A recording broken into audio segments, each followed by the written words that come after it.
and to support victims. His Doge destroyed programs to combat international human trafficking rings. Let's get back on the side of the women. I yield back. Gentleman yields back. The gentleman from Ohio. Thank you, Mr. Speaker. Thank you, Mr. Speaker. The Speaker Johnson said it right. Why now after 4 years of doing nothing? Because going after President Trump is an obsession with these guys. Best example is John Brennan testified in front of our committee under oath, said he was not involved with the dossier. Only problem is Tulsi Gabbard declassified a report, released that report, and it said exactly the opposite. And she related a story in there where a CIA official went up to Mr. Brennan and said, we shouldn't include this in the report. And John Brennan's response was, yeah, but doesn't it ring true? Forget the facts, forget the truth, go after Trump, put it in. Same dynamic at work here. We're all for protecting innocent victims. We're all for exposing the bad guys who did bad things. Are we really? But this is an obsession with the left. For 10 years, it's going after President Trump. So vote yes. Make sure the bad guys are held accountable. We all want to do that. Speaker Johnson's right. I think it's going to be unanimous. But understand what they're doing, because they had 4 years and didn't do a darn thing. With that, I yield back. Gentleman yields back. The question is, will the House suspend the rules and pass the bill H.R. 4405? Those in favor say aye. Those opposed say no. In the opinion of the chair, 2/3 being in the affirmative, the rules are suspended. The bill is passed, and without Can I request a recorded vote, Mr. Speaker? The gentleman from Maryland is recognized. Yeah, I'm requesting a recorded vote. The gentleman from Maryland has requested a recorded vote. Those favoring a recorded vote will rise. A sufficient number having risen, a recorded vote is ordered. Members will record their votes by electronic device. Pursuant to Clause 9 of Rule 20, this 15-minute vote on the motion to suspend the rules will be followed by 5-minute votes on ordering the previous question on House Resolution 879, adoption of House Resolution 879 if ordered, and adoption of House Resolution 878. This is a 15-minute vote. We got 15 minutes, y'all. Welcome back to the channel. It's your boy, the Hip Hop Lobbyist. We just tapped in. Listen, I've been doing client work all day. We have real deadlines on top of this vote happening on the floor for the Epstein files. I want to thank y'all for tapping in. Listen, honestly, I've been out of commission these past few days. I had a death in the family, and had to pay my respects and do those other things, travel, family, other good vibes. So I didn't really have time or the emotion.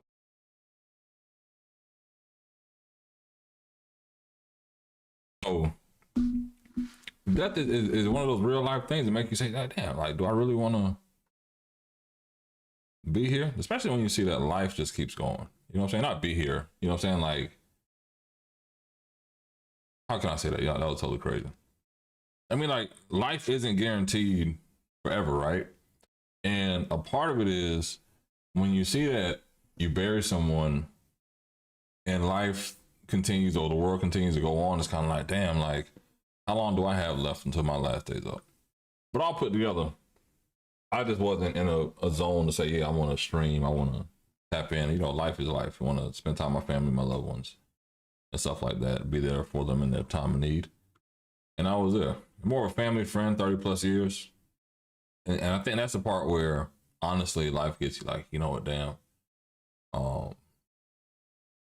What is it? You kind of see why older people just appreciate waking up every morning.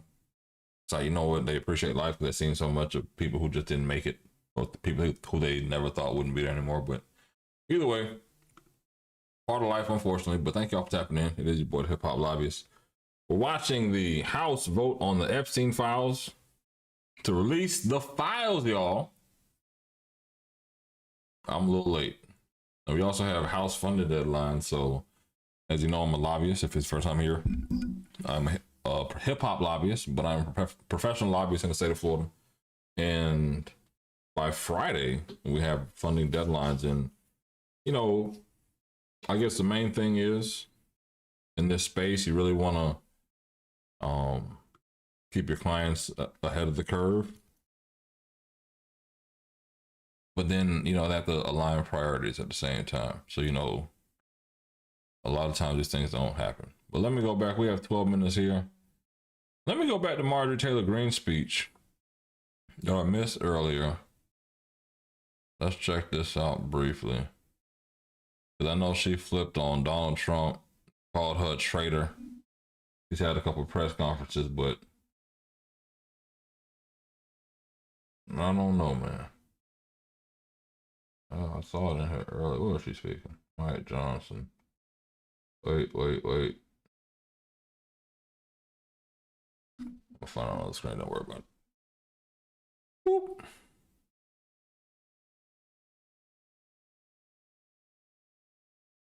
Anyway, how y'all doing today, man? Hope everybody's having a good day. I may stream again later tonight, but I'm trying to, at least build the lane of consistency. Here we go. Gonna check out Marjorie Taylor Greene's speech earlier while we have the other 11 minutes for the House to vote. But here is the great representative from Georgia speaking earlier.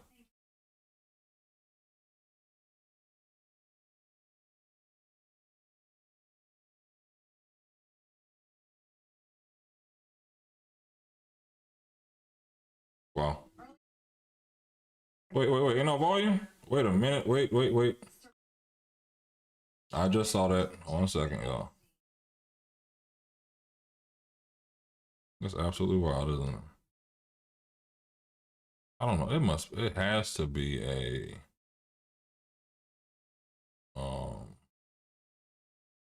OBS thing. I'm gonna go back. Up. Earlier today, I attended the press conference. To consent that the gentleman from Kentucky, Mr. Massey, control the remainder of my time. Without objection, There we the go. gentleman from Kentucky is recognized. Mr. Chairman, may I inquire as to how much time I have? You have 17 minutes remaining. I yield myself 2 minutes. The gentleman is recognized for 2 minutes. Mr. Speaker, The failures been. The lady reserves. Gentleman from Kentucky is recognized. I now yield 5 minutes to the gentlewoman from Georgia, Mrs. Green. We finally got The it right, lady Chad. from Georgia is recognized for 5 minutes. Thank you, Mr. Speaker. I proudly rise today in a bipartisan effort to release the Epstein files finally, after 5 administrations have covered it up. It's crazy. Earlier today, I attended the press conference where the survivors, they're not victims, the survivors of Jeffrey Epstein's sexual abuse and sex trafficking told their stories. And they told stories about how it started back in 1991, 1996. That's crazy. And they continued on through the decades. And they told stories about how they told someone and tried to get help. They told the FBI, and they weren't listened to. And they told law enforcement, and no one did anything. And these women don't just number a few. These women number around 1,000 women. That's absolutely And wild. they are victims of something that's unthinkable. And this should have never, ever happened. This was the biggest fight I think I've seen in Washington, D.C. This is my 5th year here. And this was a fight that we should have never had to wage. It should have been the easiest thing for every single member of Congress. It should have been the easiest thing for the Speaker of the House. It should have been the easiest thing for the President of the United States to release all the information, every single file, on behalf of these American women. Big facts. These American women aren't rich, powerful elites. They do not have someone paying for their airline tickets or paying for their trips or paying for their expenses every time they try to do something to get this information out. These are your average Americans. And you want to know what the Epstein files represent? The cover-up represents to average Americans. It represents the failures of the federal government and Congress to the American people. Big facts. And that is what people rose up about in 2024. They've wanted and demanded transparency from their government and for Americans finally to be put first.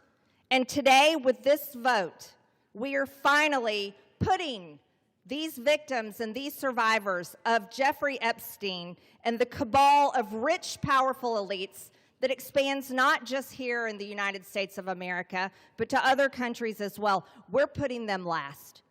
And that is exactly what Americans want. You see, for far too long, Americans have been put last. And they're sick of it. They're sick and tired of it. And this is why they don't trust Congress. This is why they don't trust the government. Oh. And here's the problem. All of these women who have suffered in shame for years and years and years, women who were terrified, women who were intimidated, women who were threatened. So unfortunate for her. Just like Virginia Giuffre. And now she's dead. And these women should have never faced that, for this information to come out. And we, especially the 4 Republican members of the House of Representatives, we should have never faced intimidation and threats for us to get this vote to come to the floor. Never forget, there were 4. Thomas Massey, myself, Nancy Mace, and Lauren Boebert. We had to sign a discharge petition, and we had to fight through intimidation, and we had to endure it for months to push that discharge petition finally to 218 to get this vote to come out. Let's go, man. This is what the American people are sick of, and rightfully so. Now, where does this go from here? The question will remain, will the Department of Justice release all the information?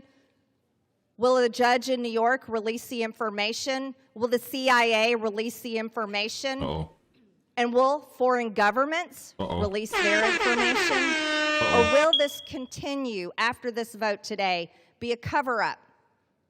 A cover-up of the rich, powerful elites that bond together in sex and human trafficking abuse and all types of global business that enriches them but never serves Americans. The American people will know, and the victims, actually the survivors of Jeffrey Epstein, will know because they know the list of names.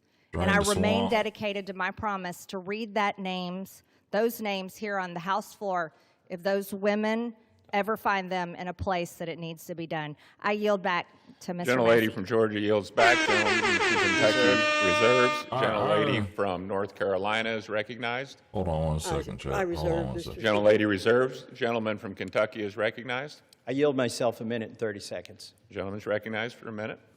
I want to thank I'm going to yield myself in there real quick. And I know some people have been looked at Marjorie Taylor Greene and say, you know what, damn, she's finally waking up. Trump turned on her. All the rest of this, right? There does get a point where you get by. Like, we're bi on this channel, not bisexual, bipartisan. And you focus on the impact of the American people, all the victims. We can't sit here and demonize Joe Paterno and the coaching that happened and all the things that happened within the Catholic Church and all the young boys and all these victims of Bill Cosby and all these victims of roofies and date rape drugs and all these other things, because society just started caring about women during my lifetime, to be honest, to be fair, right? And now it's to a point of saying, you know what's out there. You know these big, powerful, political billionaires, millionaires, or whatever, who are caught up in this Epstein web of bullshit. And here's where we are. And I think it gets to a point of, you kind of realize, like, okay, cool, this is all a game.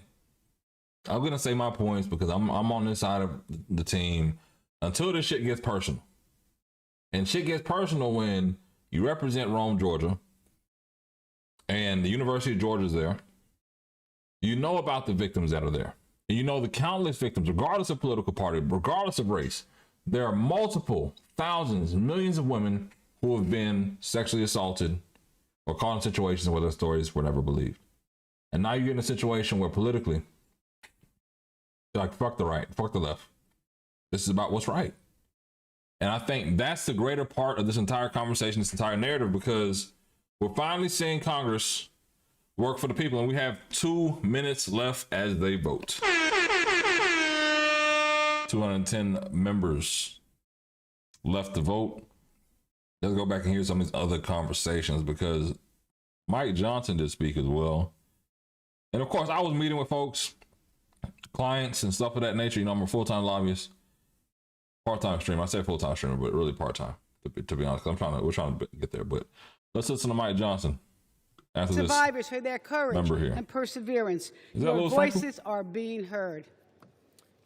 The gentlelady yields back. The gentleman reserves the balance of his time. The gentleman from Ohio. Thank you, Mr. Speaker. I yield 1 minute to the distinguished gentleman from the great state of Louisiana, the Speaker of the United States House of Representatives, Mr. The gentleman from Louisiana is recognized. Thank you, Mr. Speaker. Thank you, Chairman Jordan, for doing such an extraordinary job on all of this. For 43 long days, the Democrats held this House and the entire country hostage. Here we go. Finally, with the lights back on, this body's returning to our regular legislative session. We have a lot of work to do. My colleagues on this side of the chamber are ready and eager to get back to our urgent legislative work that we promised the American people we would do.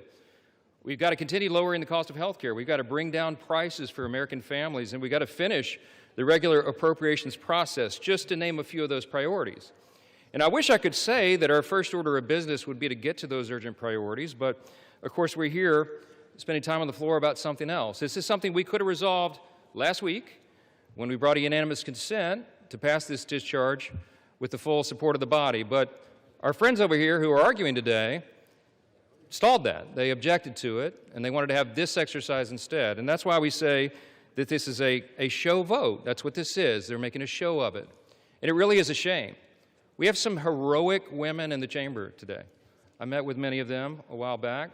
They're in the gallery here. They have come forward. They have shown their faces. They've used their names to share the unspeakable tragedies that many of them were subjected to, some of them when they were very young. That's crazy. And it is a heroic service to the country. They are seeking justice, and the justice has been delayed for too long. The Department of Justice, many years ago, should have brought these charges. It took too long to do it. And now we're in this process of making sure all the American people get the information, but we have to do it in the right way, After 4 years of Democrat control under President Biden, they were not truthful with us about a lot of things. The Democrats insisted the border was secure. We knew it wasn't. They insisted that inflation was transitory. We knew it wouldn't be. They misled the American people about the obvious mental and physical decline of the previous commander-in-chief.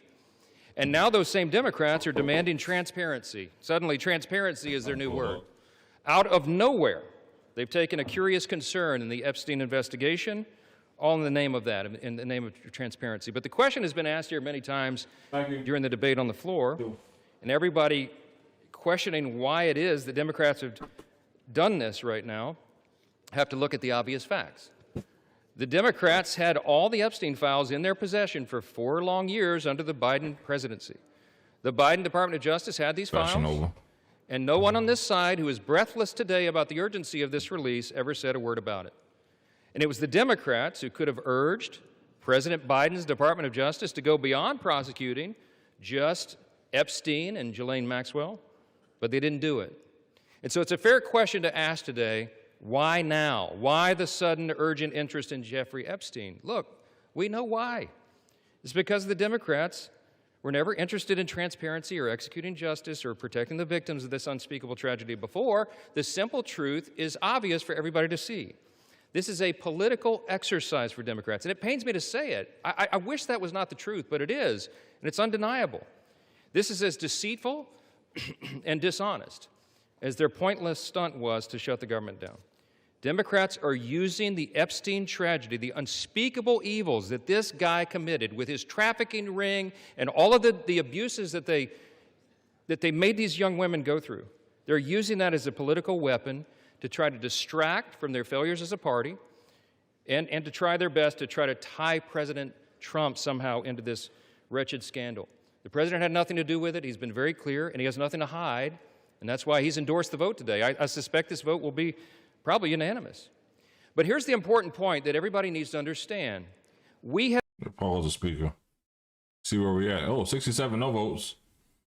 365 yeas, 1 nay. Who was 366? Who was the nay? A Democrat. That's crazy. Somebody wanted to make headlines. They got to switch that. Yeah, you see some late votes being switched over. Yeah, that nay became a yay. Wait a minute. You did what? Oh, my bad, bro. Wrong button. They old. Time's up. We have 59 no votes.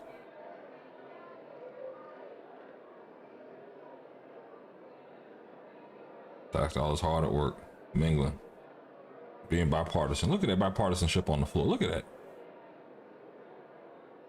Look at that bipartisanship on the floor. 380 votes. Talking about what they did this weekend. Randy Fine sitting with Byron Donalds. Man, what's going on with your race in Florida, man? Everybody's in this shit now. Really, man? Who's gonna be your VP? Lieutenant Governor? I don't know yet, bro. We're gonna find out.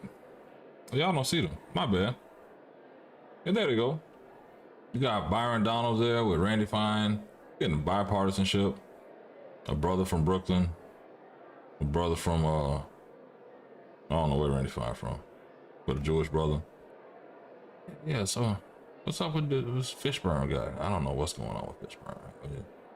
He talked to me. I told him to stay out your race. What? He running against you, girl? Yeah, man. I couldn't believe it. Listen, man, don't even worry about that guy. You're gonna make it out the primary. You're gonna be governor. I guarantee it. You're getting the Palm Coast, baby. I'm guarantee everything down to Daytona. Really? Yeah. Listen, I got everything in Daytona locked. When I say Randy Fine's name, they move. They fucking move for me. I'm telling you, that's what's happening on the floor right now. Talking about the campaign, your tax dollars hard at work. Listen, and they knew. See, they knew. That's why they switched the camera. Cameraman be knowing too. The cameraman be knowing what the conversation is. We can all read it. But yeah, the House vote. Let's go back to Mike Johnson here, man. We have been advocates of maximum transparency, but we have also insisted that the victims be carefully protected. The Oversight Committee has been doing extraordinary work, and we've got some of the most vigorous advocates on the Republican and Democrat side on the Oversight Committee. The vote right now. They've been working in earnest to deliver transparency for the American people. We got 13. Votes still coming in. I just checked the chat. Votes still coming in. 400 votes.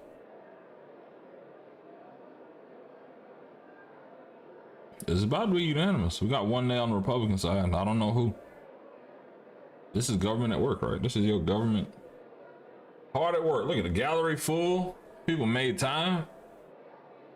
The most important thing happening in America today. The Epstein files. Thank y'all for tapping in, watching the stream with your boy, man. Taking time out of your day to watch with me. We got 24 members, 23 members left to vote. The countdown to the Epstein files. It's full release, half release. The House approving the release.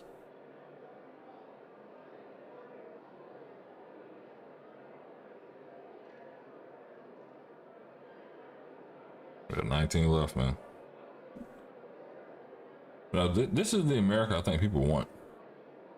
Well, there can be a piece of policy that I know is controversial. That this is life-changing controversy right here, right? But there has to be some kind of like, you know what, this is right. And not just the president stepping in and saying something. Like, there has to be a point of saying, like, you know what, this is good legislation. Let's get all the victims. Not all the victims out, but get all the predators out there, put them by name, and watch America crumble before Thanksgiving. Not crumble as the country, but like, damn, you a part of this shit too? Clintons, whoever. It don't even matter at this point, to be real. Let me check the chat. How does the chat feel about this? Who voted no? They'll probably change their votes. They have time to change it up. Don't protect pedophiles. I mean, the files will be doctored to a point of saying, you know, I guess FBI information, redacted names. What if you found out your neighbor, your sister, your cousin was in there like, wait a minute, what the fuck? There's got to be some protection for average, everyday people. So this one no vote on the Republicans, I don't think that's going to last. Everybody's showing up on the floor today. It's a party.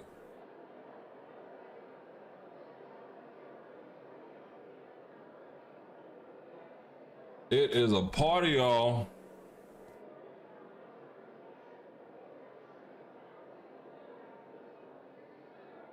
Randy Fine voted no? That's crazy. Ain't no way. Ain't no way Fine voted no.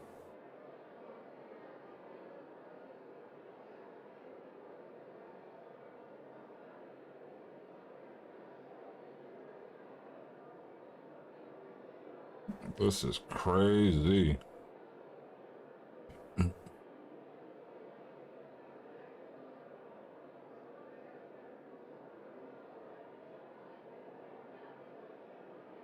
Man, it's 7, all right. Yeah, 7 left. 7 no votes left.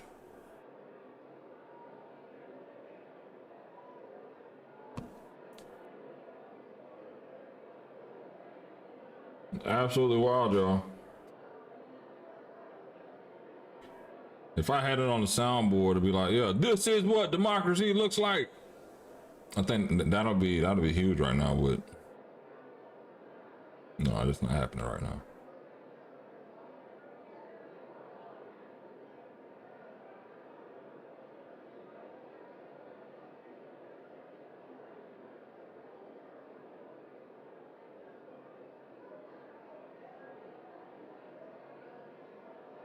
Wow, 5 more votes, y'all. Now, if it's first time here, I am your boy, the Hip Hop Lobbyist again. Thank you for taking time out of your day. I'm gonna ask a question in the chat, but I don't really have a good question. You feel me? Do I think there'll be a retro check on overtime tax from this whole year? No, because it ends in 2028. So the provisions on no tax on tips ends in 2028. So I think it'll really be a point of however that next presidential administration kind of plays in, they can continue those taxes, or they can basically end them, right? So that'll be it. I don't think that they'll retro go back because they'll be focused on keeping them in place and making them probably permanent going forward. So that'll be something that maybe the conversation is, I think it's like the first 25,000. If it needs to be the first 30, 35,000, depending on how, the economy goes between now and 2028, it'll be a good conversation to have. But right now, I don't think they're going back to retro check the overtime on taxes. But thanks for the question, Danny. Appreciate that. Any other questions in the chat? Hold on, I forgot my social stream that just stopped working. Let me reset that. Normally the chat pops up. Let me reset it. Hold on, see if we get an active source. We refresh that. Is the chat moving? Uh-oh. I didn't realize I couldn't see the no votes. My bad, y'all. Where is... Why my chat's not updating?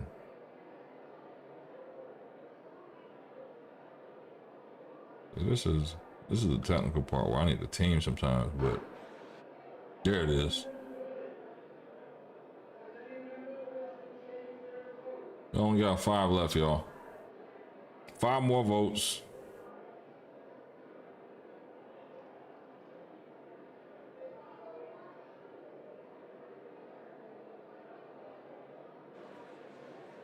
On this vote, the yeas are 427, the nays are 1.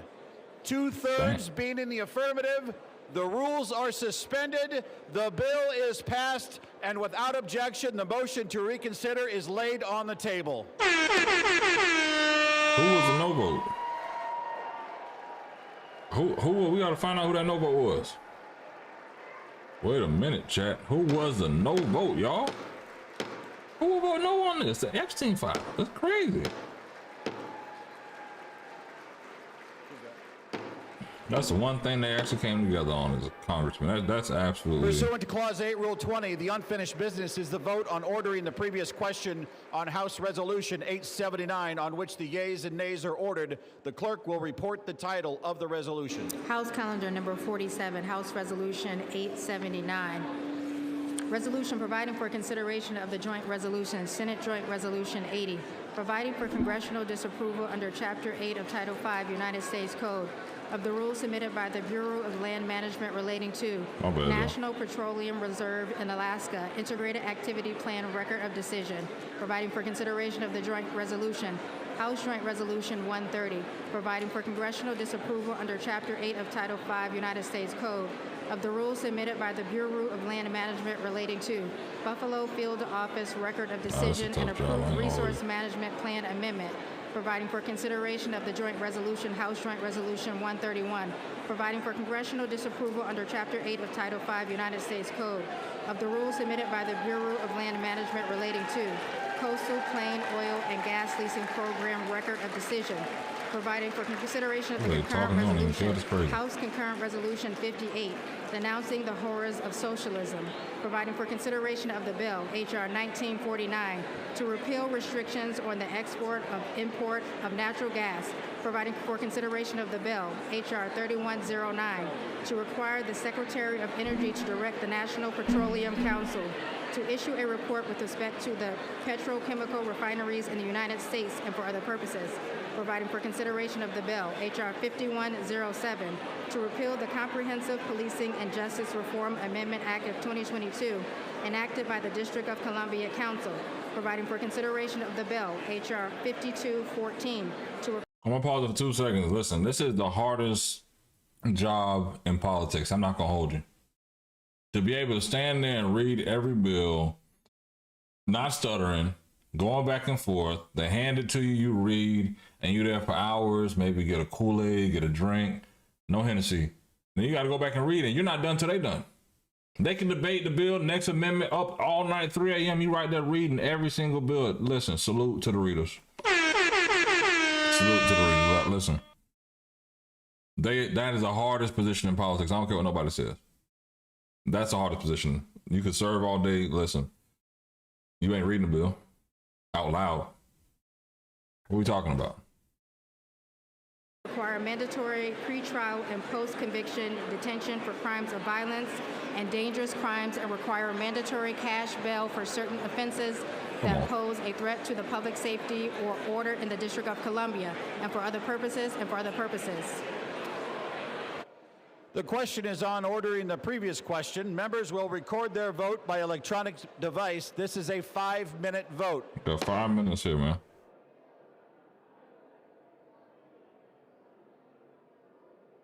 House Resolution 879. Oh my goodness. My back is killing me. I slept wrong one time this weekend and my fucking all up here. I need to go get a massage for real. Go get a massage, dog. What's up?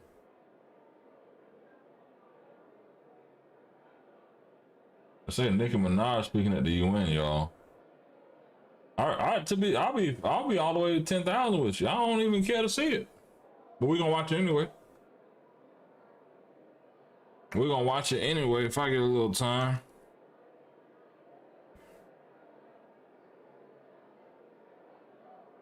Episcopalian, which means I like a good drink, and so it's a bottle opener that you can have. All right, there we go. Yeah, thank you. When the attackers themselves say we're aligned with IS, when they themselves say we will kill all Christians, the Christians who see that and experience that every day, they believe them because they know. And Nikki, what are also I'm gonna switch over here. Hold on, y'all. religious liberties, including Sudan and some other African nations. But it's so incredibly important to use your voice to speak out against these injustices. And Ambassador, I'm grateful for you organizing this. And Nikki, what an incredible testimony it is to have you here.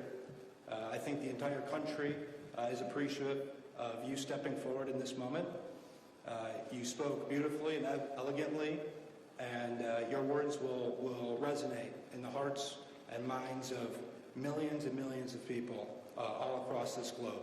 You should be very proud of yourself for having the courage to step forward in this time. Y'all can't hear, man. I can't hear you. I don't think other people in your industry have the courage or the brains, really. You're very smart. Yeah. Some of your rivals are not so smart, believe it or not. But you are very impressive. I'm grateful that you used your voice to show up today.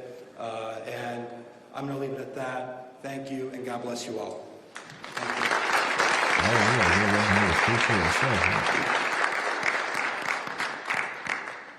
Please welcome back Ambassador Michael Waltz. Oh, thank you. If I could grab, Matthew, grab the rest of those bags. I just have a couple of gifts for our panelists. A daughter of the Caribbean, a champion of the oppressed, and a sister in Christ, Nicki Minaj. Wait a minute now. Wait a minute now. Wait a minute. I'm awful humanitarianism. Hello, everyone. I must say I am very nervous, so please. Which Nicki Minaj personality is this? Roman? Thank you, Ambassador Waltz, for this invitation. It is an honor to stand on this stage with you and the other distinguished speakers here today to shine a spotlight on the deadly threat faced by thousands of Christians in Nigeria.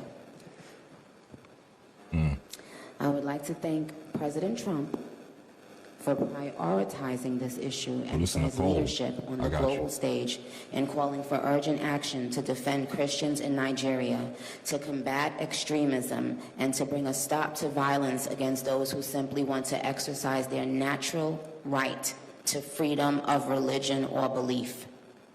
I stand here as a proud New Yorker with a deep sense of gratitude that we live in a country where we can freely and safely worship God regardless of one's creed, background, or politics.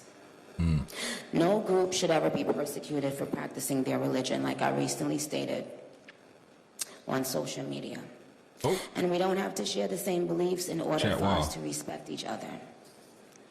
We're way beyond thinking or expecting or assuming for, the person sitting next to you to have the exact same beliefs.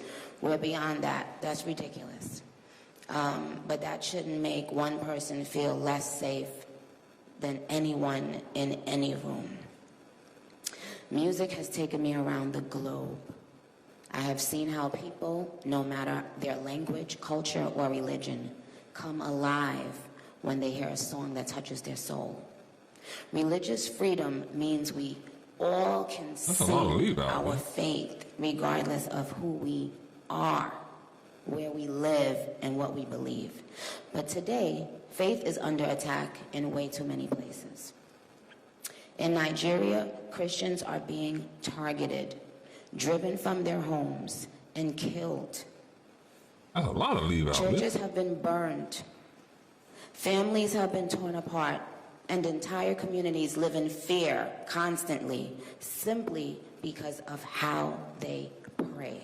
That's a lot of leave out there. Sadly, this problem is not only a growing problem in Nigeria, but also in so many other countries across the world, and it demands urgent action.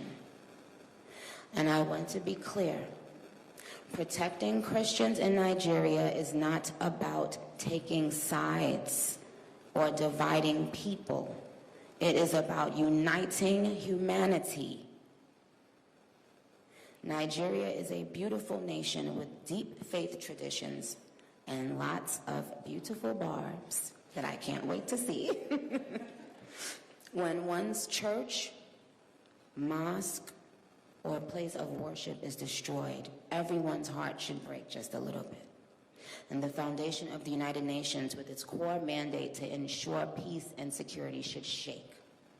I am joined here today by peace builders, by faith leaders, by those who saw violence, saw rising intolerance, saw the threats clearly before us, and chose not to look the other way. I am inspired by their work to build interfaith ties, to see the humanity across the lines which might divide us, and to fight for security and liberty for all those who pray.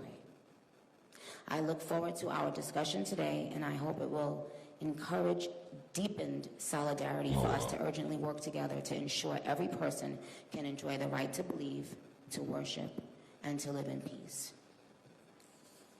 I'll say this real quick, right?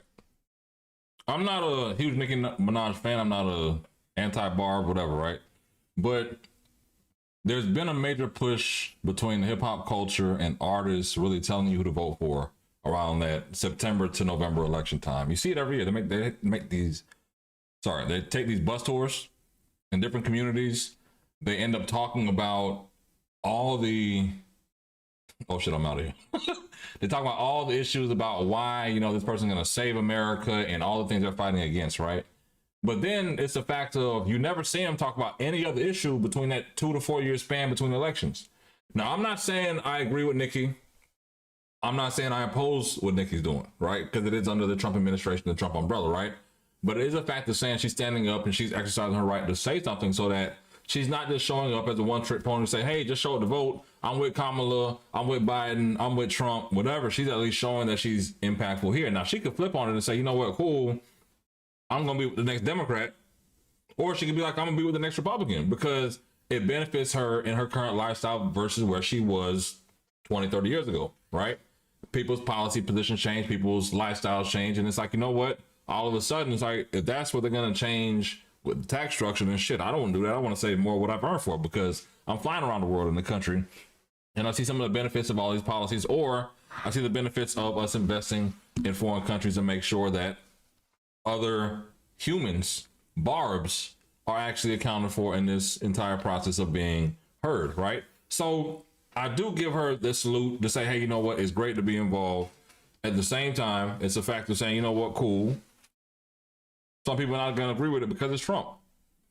But that's when the politics really shouldn't matter. And we've kind of seen that in Congress today. It's like politics shouldn't matter when it comes to the Epstein files. So politics shouldn't matter when it comes to speaking about Christianity and God in Nigeria against the rebels that are killing Christians.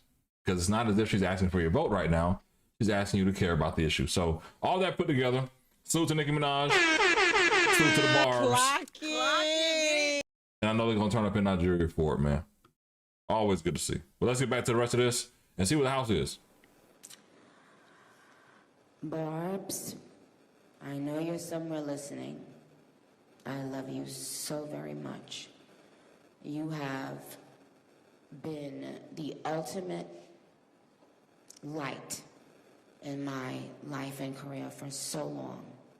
I appreciate you, and I want to make it very clear once again that this isn't about taking sides. This is about standing up in the face of injustice.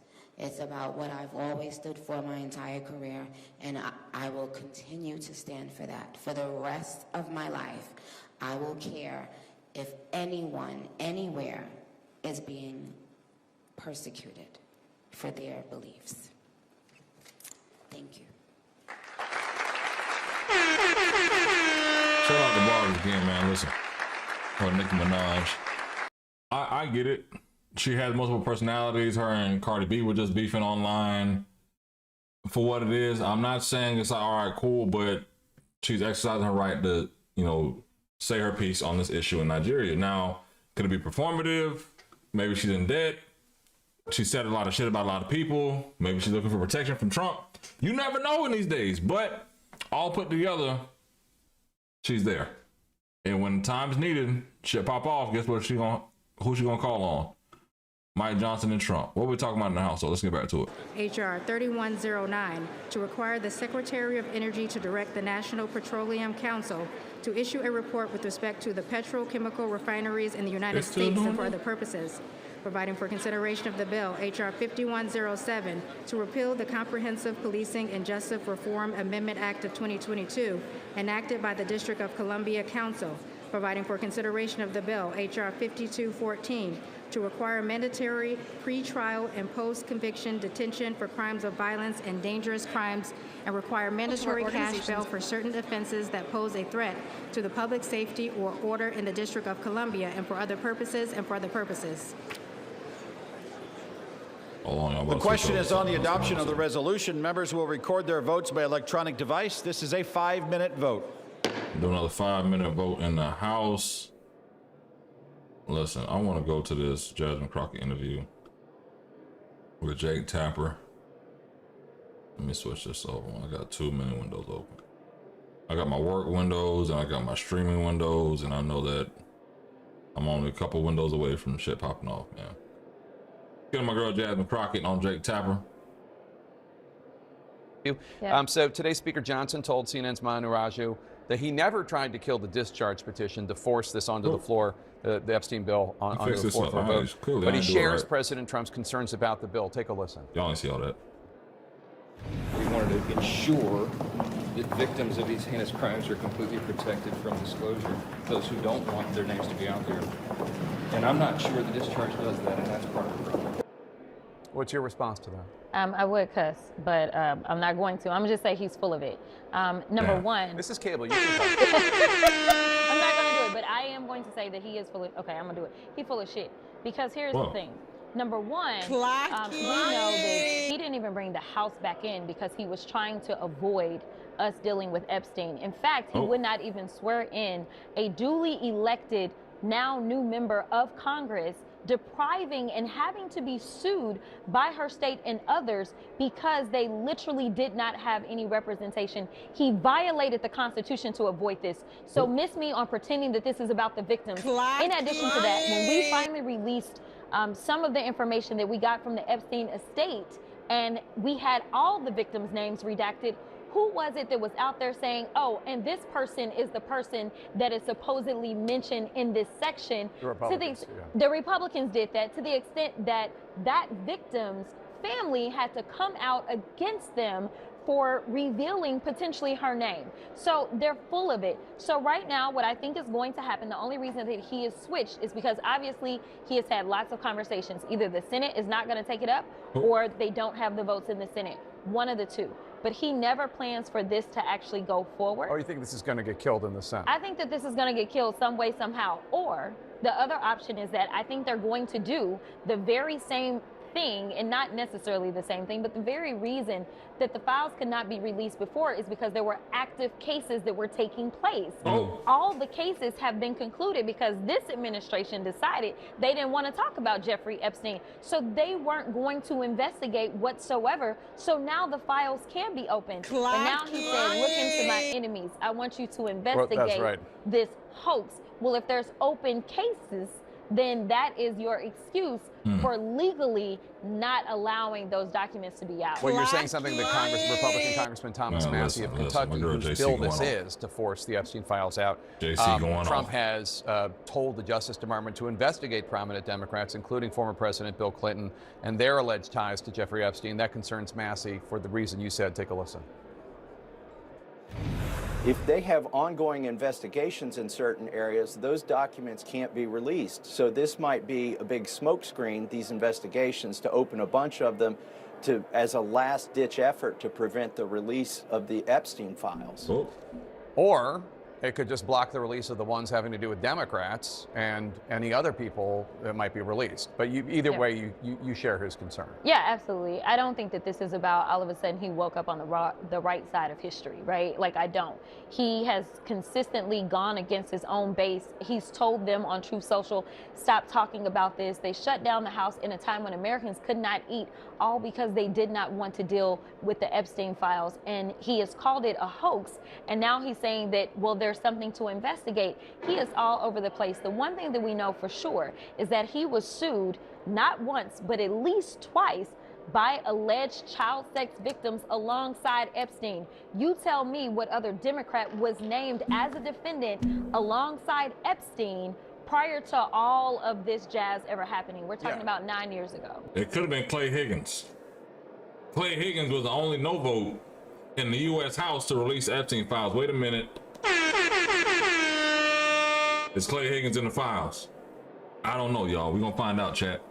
But we're going to get it to Clay Higgins next, because I'm trying to figure out, I thought this was unanimous. I thought everybody across the board understood that we have unanimous decision that these Epstein files need to be released. Oh, shit. Yeah, we're going to have some news, y'all. Just to note that those cases never went anywhere. They didn't go anywhere, but the allegations definitely were made, and they were made in coordination with someone that we know. After looking at the emails, Jeffrey Epstein, when he was charged in 2009, he said in those emails, I'm going to have to take the deal for the mandatory minimum of 10 years because I'm afraid I will get more time. After he got a sweetheart deal from Alex Acosta, he then ended up indicted again in 2019. So the one thing that I can tell you is while those civil cases may have gone away, we know for sure that Epstein himself admitted that he was a criminal. So just because the cases went away doesn't necessarily mean that the president has been absolved. I want to ask you about your House colleague, Marjorie Taylor Greene of Georgia. Yeah. Viewers will remember you On once this called vote, her a bleach the yeas are blonde. 217 and the nays are 210. The resolution is adopted without objection. The motion to reconsider is laid on the table. House still in session. Pursuant to Clause 8 of Rule 20, the unfinished business is the vote on adoption of House Resolution 878, on which the yeas and nays are ordered. The clerk will report the title of the resolution. House Resolution 878. We're going to get better at this, y'all, but House still in session. During a House committee meeting. For the record, she insulted you first. She had insulted you first. That is true. The rivalry aside, you both agree on the Epstein thing. This has put her on the outs with President Trump. I want to play something that she said to my colleague Dana Bash yesterday on CNN. I would like to say humbly, I'm sorry for taking part in the toxic politics. It's very bad for our country. And it's been something I've thought about a lot, especially since Charlie Kirk was assassinated, is that I'm only responsible for myself and my own words and actions. And I am committed, and I've been working on this a lot lately, to put down the knives in politics. It's hard. It's hard for these people to put down the knives in politics, man. They need a base of people that need to hear the bullshit they're hearing on Fox News and to match it up. And that's the only way they're going to really support you, because they're not really trying to hear all the shit. They just want to hear what the hot button shit is. So it's kind of crazy that you would apologize now, but guess what? It's too late. I think people already made their mind up, but I love the bipartisanship. What up, non-tac? What up, baby? Posted. This almost feels like a moment where Marge should phone a friend. I'm here for you, girl. Have you spoken, and what's your reaction to what she just said? Okay, so I want you to know that there was sarcasm in that. I assume so, but I didn't want to state it. I was being sarcastic, but there's always a little bit of truth in jest. So I do want to be clear that another portion of that post is I said I told you you couldn't trust him. And I believe that. I believe that we all need to pay attention to Trump and how he acts. He is the cause of all the confusion and the destruction that we have seen in politics, as far as I'm concerned. Because it used to be we could disagree, and that was that. That's real. I disagree with a lot of Republicans. That's real. But it does not necessarily turn violent. Ever since he's been introduced into politics, we have seen a consistent spike in the violence when it comes to politics. So here's the deal with Marjorie. Charlottesville. I can appreciate what she says, but I'm gonna have to see her actions. And the reality is that where was this type of mood when we saw what happened to Mr. Pelosi in his home, who's not even an elected official, but because somebody decided to go after Nancy Pelosi? Where was this when we saw that we had local elected leaders murdered here recently? The former Speaker of the House in Minnesota. Where was this, right? And so what is so frustrating for me with not only Marjorie, but MAGA as a whole, is they're in the find out phase. And so now that it's hitting them, they're like, oh my gosh, this is awful. But you should have looked at this externally and said, this is an awful environment. The fact that one of y'all competing news brands decided to go out and do a whole story on the fact that I pay for security I have to pay because of the dumb stories that they run about me, security that I have to pay for because of all of the hate that people like Marjorie and other MAGAs put out there, it is problematic. And then to have the president troll her, as well as Laura Loomer troll her about the fact that she needs security, well, my only answer is if the president thinks this is a joke, then give us all the money back for the security that we pay for him to go and golf or to go and wherever he is going. Give us the money back. And maybe some Americans can get some health care, and maybe some children can get some food. Oh, damn. My girl went off on that one. That was the interview? Yeah. I need to get Jasmine Crockett on the show, yo. They voting on the House. Oh, we got some nays in here. This ain't bipartisan. Democrats voting no on this one. House Resolution 878. I don't know what it is. I ain't gonna hold you. And to do it in a responsible manner. What do we mean by that? The bipartisan effort over there is already producing all the results that the discharge petition seeks and much, much more. Chairman Comer and all of these advocates over there have been releasing thousands of documents, for example, from the Epstein estate. By the way, in my view, that's been the greatest treasure trove of information because it's yielded for us Epstein's own personal flight logs, his financial records, his daily calendars, and so much more. But importantly, none of that was addressed or is addressed in the legislation that's being voted on today. The estate files wouldn't even have been encompassed in that. And so it goes to show that the Oversight Committee is doing it from the right way. From the very beginning, we've been insistent that this matter be handled carefully and with the utmost caution and care for the people who have been harmed. They should not be made to suffer any longer. We're talking about real people's lives at stake here, and young victims who don't want to be dragged into this political game that could get hurt further. But the Democrats are rushing the release of thousands of unsubstantiated documents that may be included in this, that are going to be in the public domain with the passage of this bill. And there are serious deficiencies in the legislation that I have noted at length, and Republicans have to work to address those deficiencies in the Senate if and when this legislation is advanced. I stood before the American public today at our press conference, and I explained in detail the dangers of the discharge petition. We have posted at my website, speaker.gov, a summary. The legal counsel, a small army of lawyers, put this together. I used to be a federal court litigator. Many of my colleagues who have spoken today were. We understand the dangers of how this was haphazardly drawn up. And among them, by the way, Mr. Speaker, before I forget, I seek unanimous consent to enter into this document into the record. It's on the website. It's entitled, How the Flaws of H.R. 4405 Could Re-Victimize Epstein's Victims, Create New Victims, and Damage the Judicial System. It is dated today. Thank you. And it summarizes just 5 or 6 of the major concerns. Among them, it fails to fully protect victim privacy. It could create new categories of victims. It potentially jeopardizes grand jury secrecy. It fails to prohibit release of child sexual abuse materials that are not appropriately defined in the legislation. It jeopardizes future federal investigations, and we have national security concerns regarding classified information. We'll put this in the record because we need the legislative record to reflect what is the legislative intent behind this vote. I used to litigate cases. We would litigate federal statutes and whether or not they could survive, and legislative intent is important. And we need to say clearly for the record, as a Speaker of the House, I'm saying to you, this legislation that will pass today is flawed and it must be amended. The question is, why didn't we amend it here before we passed it? Because the authors won't allow it. Because under the rules of the House, under a discharge petition, they have to agree to consent for the legislation to be amended. And all this is basically conjured up by the lawyer that's going to basically leave the House to go fight it in some state or to the Supreme Court over the next 5 to 10 years or however long this really goes, right? Because you already know this is all talking points. The lawyers basically tell the Speaker and everyone else, hey, here's what you got to say. Get this on record so that when we're going in litigation, we can kind of say, when we're going to court, we can kind of draw this all out. But I mean, that's kind of old news now. It's fresh news, but it's still old to an extent, right? I want to go to something a little fresher. My girl Jasmine Crockett just did this live interview. About 9 minutes here, y'all. Okay, so What's up? I just wanted to jump on. As y'all can see, I'm in what they call the Rayburn room right now. So I'm not in my office, but I am at the Capitol because I stay on my job.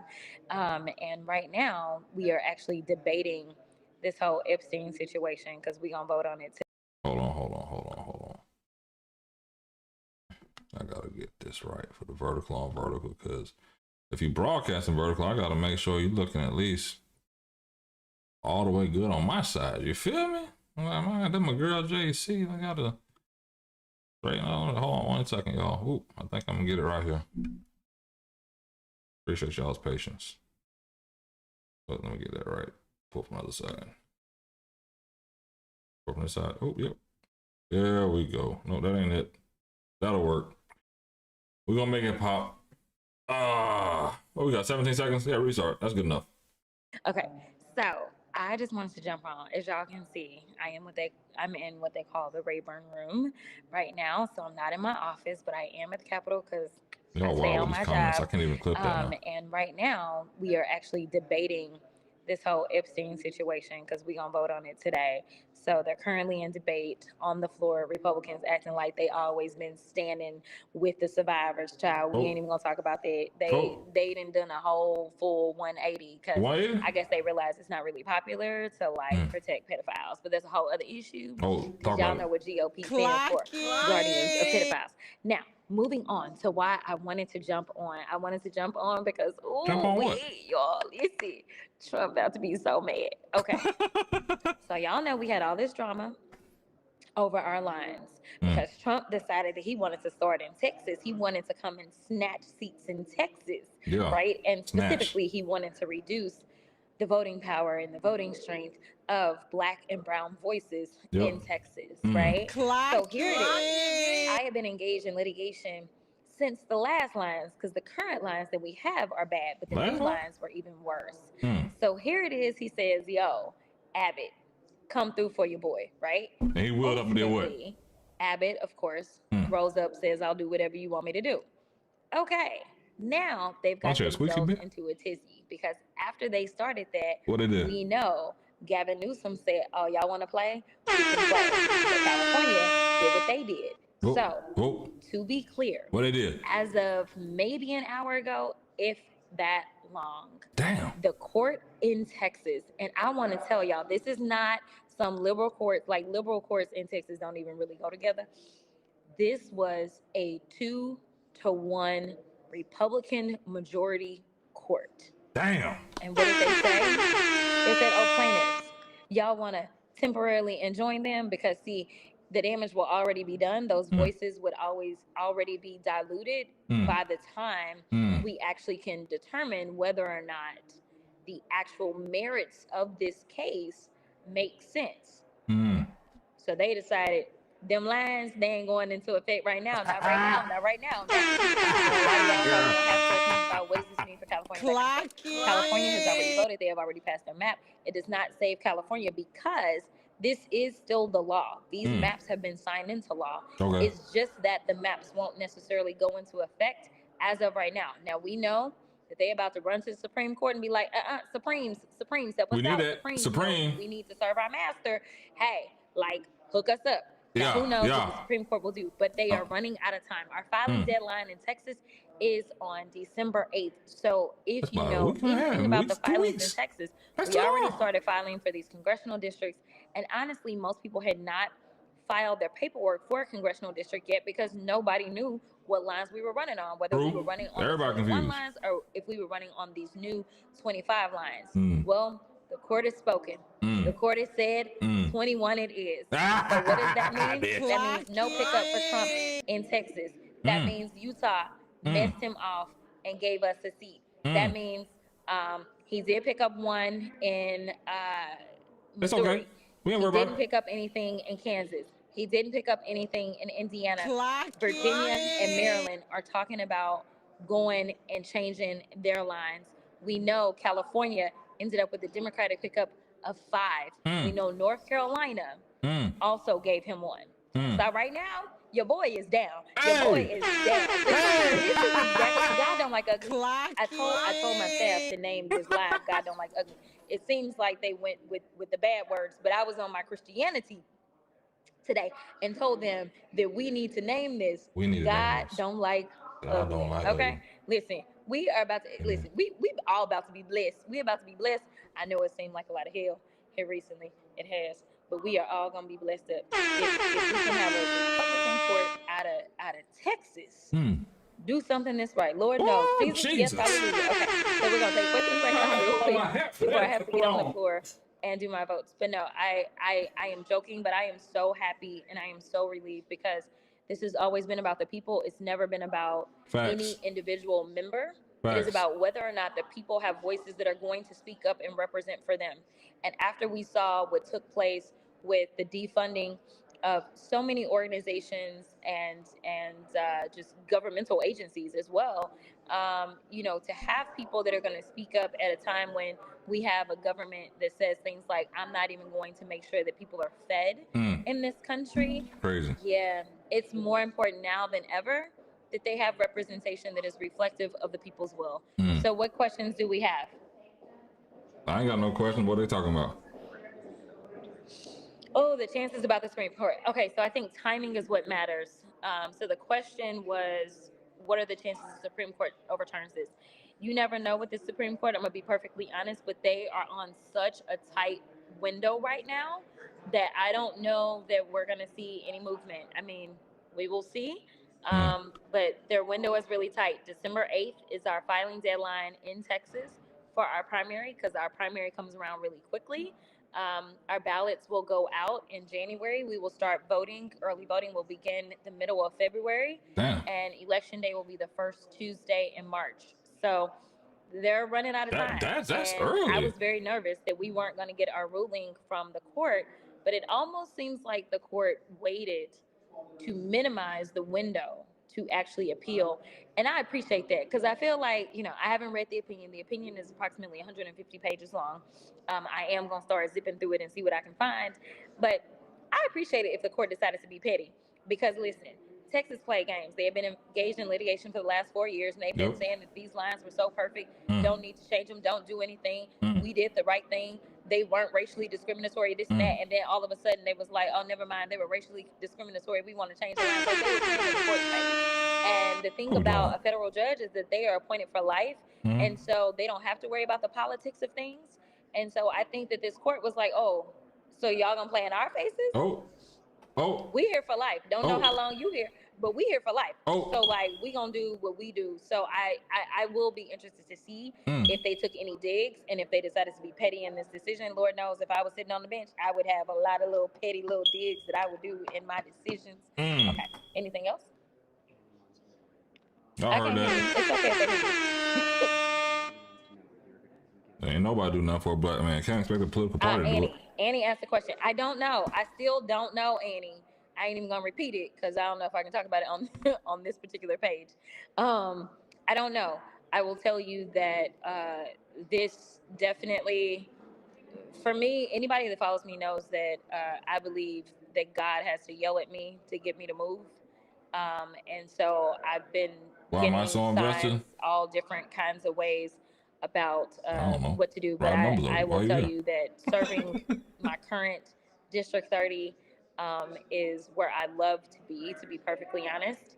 And other discussions came up as soon as it looked like they were going to decimate District 30. So, you know, I still have some evaluations to make. Visit my other page if you want to learn more about the conversation that I'm having in a very clandestine way right now. Okay, so listen, I don't know what Comer just said, but Comer was talking noise about me on the floor. Now, I was sitting there minding my business. Actually, I was talking to another member. I was talking to Adelita. And next thing you know, I hear Comer say my name, and as well as Rep. Stansbury's name. You know, he and his feelings about something that I've said clearly. And it had to do with the redactions in the Epstein files.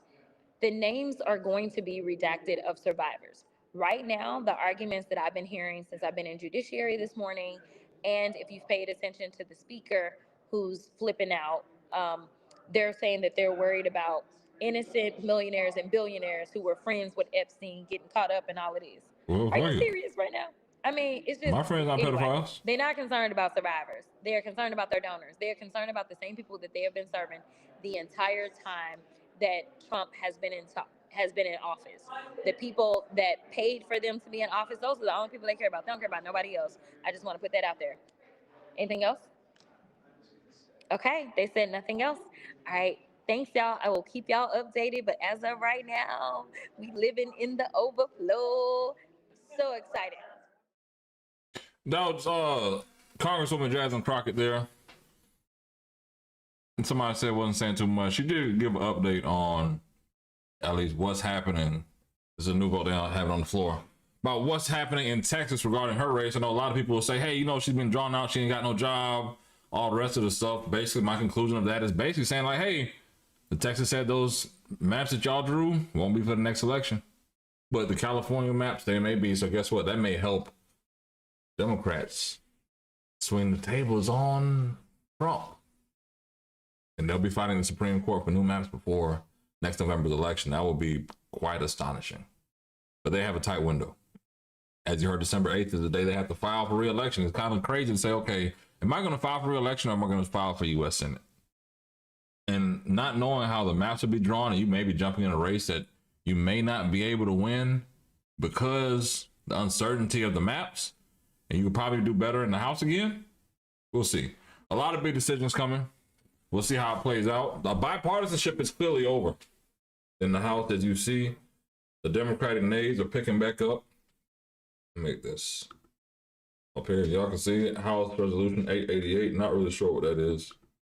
I got to check in on some Florida House committees in a second because I got real work to do. But regardless, I want to thank y'all for tapping in. I'm actually going to tap out a little early, chop up some of this. I have some meetings to set. My health insurance increased 5 times. Damn, that's crazy, bro. I hope it wasn't Obamacare. But end of the day, thank y'all for tapping in. How many people do we have on here today? Hold on. You know, we got a process. I'm trying to improve my processes. I'll most likely be back on at 9 o'clock, maybe earlier than that. If I can get my son some dinner early and whatever, he had a good day, then I think, you know, we'll be on together. Hold on. Let me actually stay on a little longer. Hold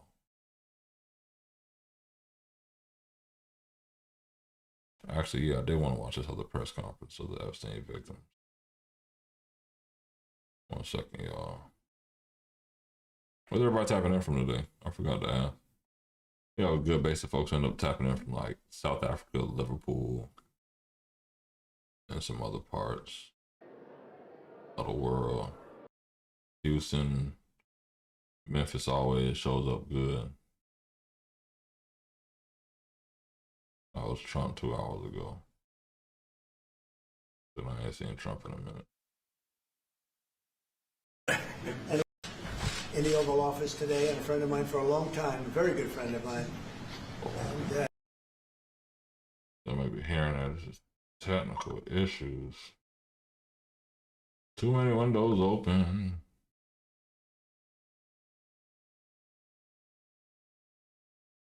Way too many windows open. Just to get Trump on screen. There we go. Big Trump. This is from earlier, y'all. His press conference with the Saudi prince, I believe. Let me switch this over for y'all. What looks better? No, the other one looks better. All right, we're gonna make it pop. Let's go.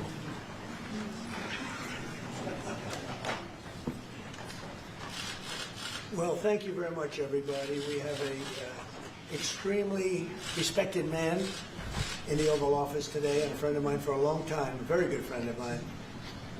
And I'm very proud of the job he's done. What he's done is incredible in terms of human rights and everything else. And he's the Crown Prince, the future king, and I just want to pay my greatest respect to your father, King, who is an amazing man. I met him early on. He greeted me at the airport at an age that was pretty high up there, and it was about 117 degrees, and he was standing on the red carpet as I came out of the plane. And he's amazing. And when I met his brilliant son, it was at the Oval Office. Shortly thereafter, you came in representing the country, and I called the father. I said, this guy is fantastic. And I don't know if that helped you or hurt you, but obviously it couldn't have hurt too much, because here you are, right? But we had a great meeting, and the office has changed quite a bit, and we inherited a mess. You actually told me you thought the country was in big trouble. I'm not going to use the exact word that you used. I refuse to say that you thought our country was dead a year and a half, 2 years ago, but our country was in trouble, and now we have the hottest country in the world. You said that also. Yeah, sure.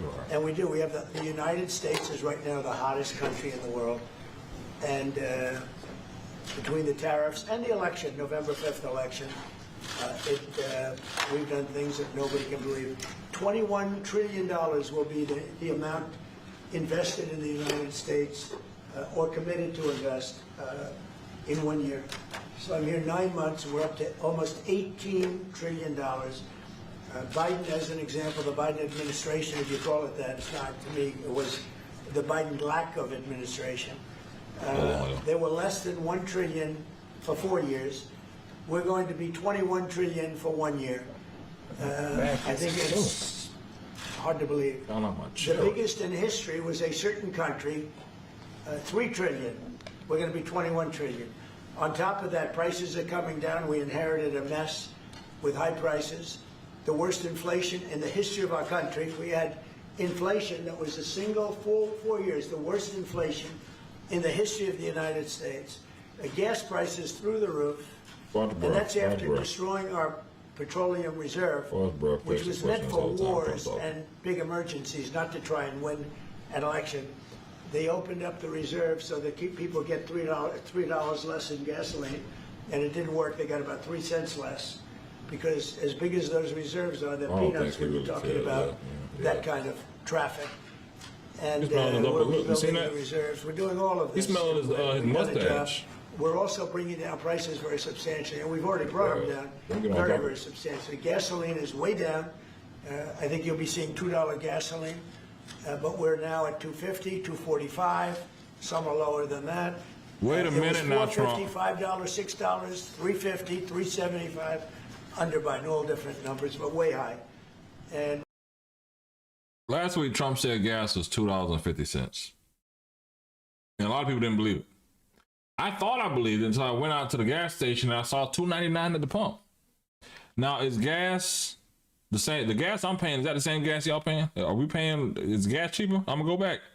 I'm gonna go back about 10 seconds, a little longer, so we can hear it again. And I want you to tell me in the chat if gas is cheaper, or if gas is the same price that the president's saying. We're now at $2.50, $2.45. Some are lower than that. Is gas $2.50? Where is gas $2.50, $2.45 at, please? I seen $2.88 this morning. Somebody tell me what the gas is $2.50 at, because I may consider moving, right? $2.99 in Florida. I'm trying to $3.12. I'm trying to see. Let me know, chat. Is gas $2.50 in your city? Let me know in the chat, please. You got $3.12 in Buffalo, New York, Democratic state. $1.2 trillion. That's not how much you're paying in gas. $2.38 Oklahoma, West Texas, $2.40, $2.57 South Atlanta. Really? What part? You talking about McDonough? Like Jonesboro? Like we talking about down in Macon? Because some of y'all, I know you ain't in Macon talking about South Atlanta. Like, where are we at with these gas prices? I need no gas prices in the chat. Let me know. $2.60, $2.45 is okay. You got some $2.45 out here? I need to move. It's $2.88 in Jacksonville. I seen $2.99. New York $3.79. I'll ride a bike. Listen, Stockbridge. Okay, Stockbridge. I got you. Not too far. Not too far. I'm at that Target over there.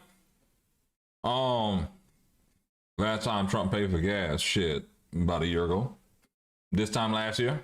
No, this time maybe, yeah, September last year. $2.25 Lubbock, Texas. $3.19 Arizona. Damn, okay, we got some average prices, but I don't see it. $4.50 California. Now, you know good and damn well California gas. You know good and damn well that California gas is going to be $5, $10 a gallon. $3.49 Chicago. Cocoa Beach, $2.99. Damn the same in Jacksonville. $3 Cape Canaveral. We have a lot of Florida people tapping in, man. Right up and down 95. $1.65 where? Where are you? $1.65 where? Budney? What? I live in England. Okay, I get that, Glenn. I get that. Eggs are $1.99 a dozen. We had this conversation a couple months back on the stream. $2.39. Wow, DFW. I'm trying to see what DFW. Dallas Fort Worth. $2.79 Detroit. We got some good gas prices in here today. Okay. Trump's not all the way off. I would say, now this is a discrepancy. I'm not paying $2.50 that he says, but I guess in that average somewhere, it would average out, right? It was $4.50, $5, $6, $3.50, $3.75, under by all different numbers, but way high. And we have energy way down. But the biggest thing to me, because I know what it means in jobs, is the fact that we're at over $17 trillion, Scott, and we expect to be around $21 trillion in 1 year. And that's many times bigger than in history. The highest number was $3 trillion. and we're going to be at 21 trillion. That means new plants, new AI, new auto plants. We have auto plants coming in from Canada, from Mexico, from Germany, from Japan. Toyota just agreed to invest $10 billion on new auto plants, all American workers. We've never been in a position like this. You can go back to the beginning. Our country has never been in a position like this, and it really is because of the fact that we use tariffs to bring all this money in. And you're going to see the results in a year when these plants start to open up. We have more plants under construction now than at any time in the history of our country.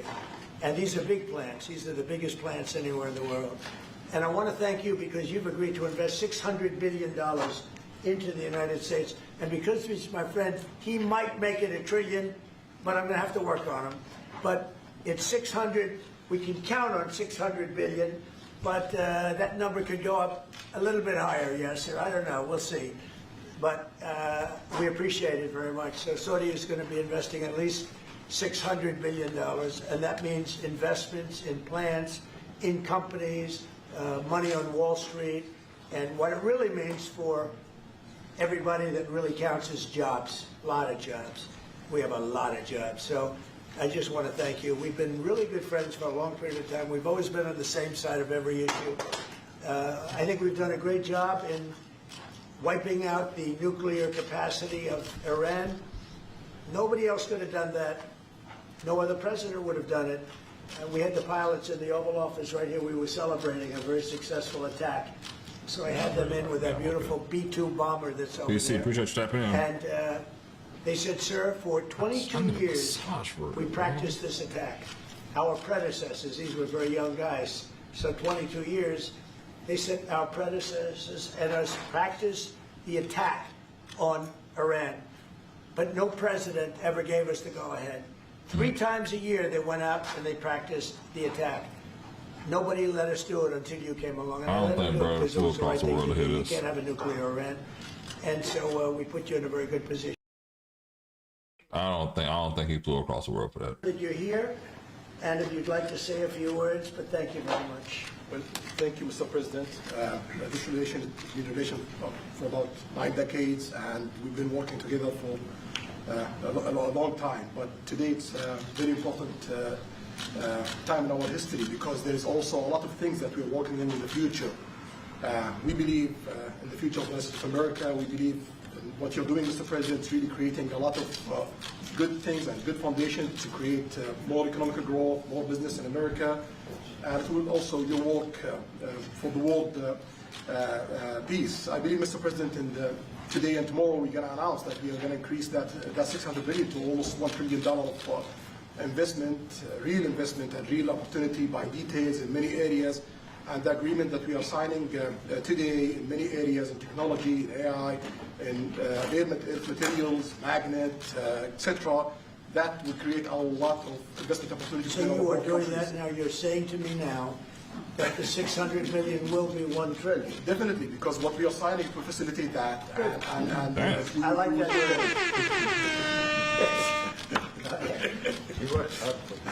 Big Trump closing deals.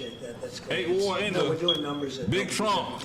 And in all fairness, if you didn't see bought another trillion in the U.S., you wouldn't be doing that. Definitely. You don't want to lose money. As you said, Mr. President, it's the most hottest country in the planet. But what you're creating is not about opportunity today. It's about also long-term opportunity in the United States of America that will affect American economy positively in the next coming decades. Preparing the right foundation of emerging technologies. That's a game changer for America in a good way, and we want to be part of it.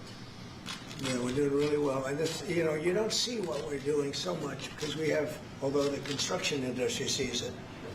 If you look at Caterpillar, who's been incredible, the tractors, everything else, the numbers that we're doing in construction are unbelievable. You know, some of the plants that we're building, AI, and they're building their own electric with the plant. I gave them the right to build their own electric with the plant because no country, frankly, will have this.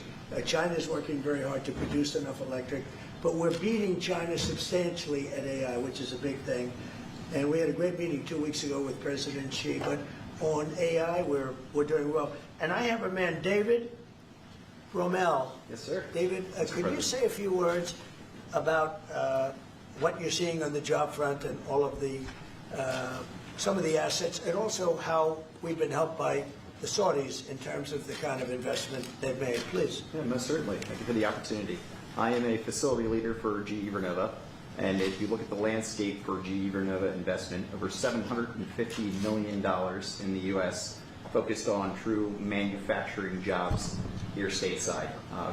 We're looking at tripling the output of our Greenville, South Carolina facility, where we make the gas turbines that are supporting U.S. needs as well as the Saudi Arabia needs. Right. So real jobs, $300 million in gas investment, resulting in over 500 pieces of new equipment being installed in the Greenville, South Carolina facility. That translates into roughly 1,800 jobs across the board for GE Vernova as we try to scale capacity to be able to meet this demand. Let me tell you a little bit of this. These combustion gas turbines are the heart of AI data next, right? Now, you may hear some issues about what's happening in Prince George County, Maryland, issues happening in Memphis. The AI rates is huge. The gigawatts and the megawatts you'll be able to garner off these things are huge, and GE Nova are one of 3 manufacturers, Siemens and Mitsubishi included, that make the top gas turbine that's out there. How do I know? Because I'm an energy consultant. And I'm working on some projects that I can't disclose. But I'm just letting you know that I'm tapped into this conversation because this is the next wave of energy. Like when we're talking about data centers, AI, all the things that not only the big beautiful bill, but also language that was in the continuing resolution that got distracted by Medicare, Medicaid, and SNAP. Because when we're talking about AI, when we're talking about a competition with China, you can't just go off SNAP, Medicare, and Medicaid. That's not just what's in the bill. There are other provisions in the bill. Remember, I discussed the $680 million that's in the bill for veterans, for suicide prevention. Not only from an aspect of a contracting opportunity, but making sure that those veterans have their $1.4 billion for women veterans and gender-specific care. $200 million for a new E-7 jet for the Army, but also millions of dollars for community health clinics and all these different things, but also provisions regarding energy, solar, wind, and other things that really got taken out of the big beautiful bill that have been repackaged in the continuing resolution until January 30th. But this AI conversation is huge. It's not just typing into Google and having them finishing your sentences. It's understanding that this morning, one of the cloud servers went down. I'm quite sure you may have heard TikTok may have been down. Twitter may have been down. You're texting and right. All of a sudden, these websites just wouldn't load. It's good connection on one side. The cloud server just showed up, the Atlanta cloud server for me. Guess what? It showed that basically there are not only some vulnerabilities, but there's a greater need. There's a greater need for more energy in the world. There's a greater need for U.S. to compete. And it's not just AI taking jobs. It's the fact of this is really happening in your backyard. Georgia, Mississippi, all over. And these companies are cutting a lot of money for these opportunities to build megawattage and data farms. Along with that, we're partnering with local communities to build the skill set that's required to meet these capacity needs. So that talent pipeline is incredibly important. So it's real jobs in the manufacturing space. Well, you've been great, and thank you very much. And we love that state. I won that state by record numbers. I won a lot of states by record. Texas, a lot of them by Indiana. We're working with Indiana or something right now. We won that. We won a lot of them by records. I'm lying to people. One of them. I want to thank you very much. Say hello to everybody. Great job. You're doing a great job. Thank you. So, just in wrapping up, we'll take a couple of questions, but I want to just tell you what an honor it is to be your friend, and I very much appreciate the investment of now $1 trillion, okay? So I'm glad you got that out. I didn't want to be the one to tell you. You keep increasing, Mr. President. I know. Each time the opportunities are just increasing more and more. Well, the opportunities, we're doing better. Even if you look back 6 months ago, I mean, now all of a sudden you feel even better. So, and I think we're only going to go in one way. Does anybody have any questions? Mr. President, have you approved the export licenses for advanced chips to Saudi Arabia? The export licenses? We are working on that. We're negotiating that right now. Marco, do you want to talk about that, or Scott? Okay, well, I mean, that's part of what we may have announcements on that later today, but that's what we've been working on is the mechanics by which something like that could be achieved, and it's part of the broader process, part of this broader engagement and cooperation between our two countries. Certain levels of chips. Yeah. And for the Crown Prince, Your Royal Highness, you're talking about $1 trillion in investment. Could the kingdom continue to do that with oil prices in the mid-60s? Yeah, we are not creating a fake opportunities to, please America, please President Trump. It's real opportunities. For example, when you ask about the AI and the chips, Saudi Arabia have a huge demand of, a huge need of computing power, and we're going to spend in the short term around $50 billion by consuming those semiconductors for our needs in Saudi Arabia. And with the agreement that we're going to have with the United States of America, that will allow us to focus that consuming power in short term by $50 billion from the States of America, and long term with hundreds of $billions in the long term. So there's a lot of real opportunities that fit to our need in Saudi Arabia and fit to our investment strategy. Mr. President, is it appropriate, Mr. President, for your family to be doing business in Saudi Arabia while you're president? Is that a conflict of interest? And Your Royal Highness, the U.S. intelligence concluded that you orchestrated the brutal murder of a journalist. 9/11 families are furious that you are here in the Oval Office. Who are you with? Who are you? Why should Americans trust Who are you with? And Oh, the same to shit. Mr. President. Now, who are you with? I'm with ABC News, sir. You with who? ABC News, sir. Fake news. ABC fake news. One of the worst in the business. But I'll answer your question. Thank you. I have nothing to do with the family business. I have left, and when I've devoted 100% of my energy. What my family does is fine. They do business all over. They've done very little with Saudi Arabia, actually. I'm sure they could do a lot. And anything they've done has been very good. That's what we've done. We've built a tremendous business for a long time. I've been very successful. I decided to leave that. You already know her press pass is revoked. ABC, your press pass is revoked. Trump done brought the Saudi people in. They done came in and dropped $1 trillion. And I'm not even a Republican. But you already know your shit getting revoked, man. What are we talking about? Big Trump don't play that shit. Y'all must have forgot. This ain't Biden. Success behind and make America very successful. And I've made America more successful by far than it ever was, and that it ever could have been, no matter who was president. There would be nobody bringing in $21 trillion, that I can tell you right now. Shit, you heard. As far as this gentleman is concerned, he's done a phenomenal job. You're mentioning somebody that was extremely controversial. A lot of people didn't like that gentleman that you're talking about. Whether you like him or didn't like him, things happen. But he knew nothing about it, and we can leave it at that. You don't have to embarrass our guest by asking a question like that. Just you ask Mr. President, you allow me to answer. I feel painful about families of 9/11 in America, but we have to focus on reality. Reality based on CIA documents and based on a lot of documents that Osama bin Laden used Saudi people at that event for one main purpose, is to destroy this relation. To destroy the American-Saudi relation. That's the purpose of 9/11. So whoever buying that means they are helping Osama bin Laden's purpose of destroying this relation. He knows that strong relation between America and Saudi Arabia is bad for extremism, it's bad for terrorism. And we have to approve him wrong and to build our relation, continue developing our relation. It's critical in the safety of the world. It's critical against extremism and terrorism. About the journalists, it's really painful to hear, anyone that been losing his life for, no real purpose or nothing illegal way, and it's been painful for us in Saudi Arabia. We've did all the right steps of investigation, etc., in Saudi Arabia, and we've improved our system to be sure that nothing happened like that, and it's painful and it's a huge mistake, and we are doing our best that this doesn't happen again. Mr. President. Thank you, Mr. President. The Crown Prince has been instrumental in helping lifting the sanctions on Syria. Will there be any joint investment between the U.S. and Syria? And will you visit Damascus? Are you from Syria? No, but... Where are you from? I'm from Palestine. Oh, making a lot of progress, huh? Very good. Well, they like it. The Palestinians are Palestinians are doing very well, actually. I think we're working very closely with a lot of people that make everybody happy, including Israel, the Palestinians, and everybody. That's very interesting. No, I think that I will tell you, the Crown Prince called me, and he specifically asked me if I would lift the sanctions on Syria, because he wants to see Syria make it. As you know, the leader of Syria was just here. We had a great meeting, and he's a strong guy, and I guess you need a strong person to run it.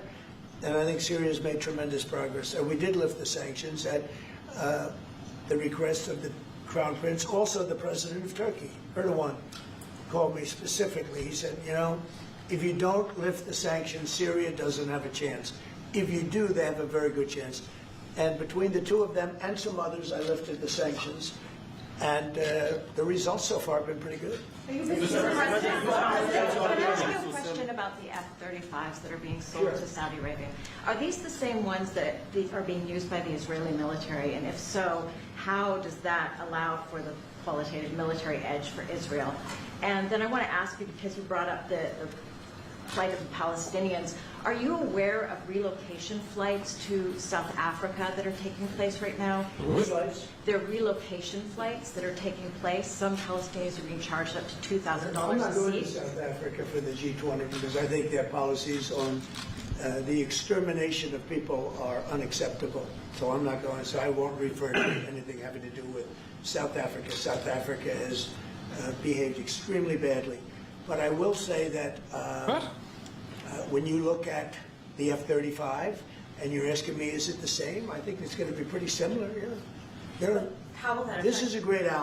You have to pause here because when we streamed the South African visit with Gary Player and the South African Prime Minister and the leaders that were there, they clarified a lot of shit. Now, a lot of things may have happened between that meeting 3-4 months ago and today, but right now, I thought South Africa and Trump were cool because they killed the whole Elon narrative that white farmers were being killed in South Africa. That was the last uproar, but now all of a sudden it looks like there's something else.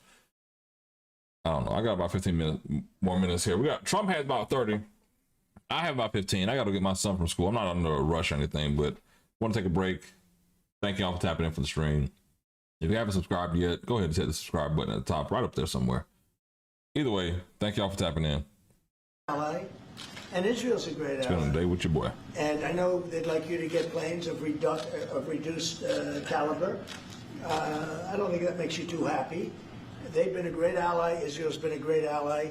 And we're looking at that exactly right now. But as far as I'm concerned, I think they are both at a level where they should get top of the line. Yes, please. Can I just ask for the Crown Prince, if I could just ask about the direct talks between you and It's all right. Steve, 1 second. Go ahead. Have you reached an agreement on a U.S.-Saudi defense treaty today?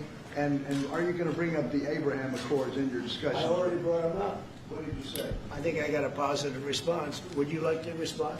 Yeah, so definitely we believe having a good relation with all Middle Eastern countries is a good thing. And we want to be part of the Ibrahim Accord, but we want also to be sure that we secure a clear path of two-state solution. And today we have a healthy discussion with Mr. President that we're going to work on that to be sure that we can prepare the right situation as soon as possible to have that. I think we're, I don't want to use the word commitment, but we've had a very good talk on the Abraham Accords. We talked about one state, two state. We talked about a lot of things in a short period of time. We'll be discussing it further, too. But I think you have a very good feeling toward the Abraham Accords. Yes, definitely, Mr. President. We want peace for the Israelis. We want peace for the Palestinians. We want them to coexist peacefully in the region. And we will do our best to reach that day. And a defense agreement, have you reached an agreement on that? We pretty much have. Mr. President, for the Crown Prince, if I could just finish. We have reached agreement on that.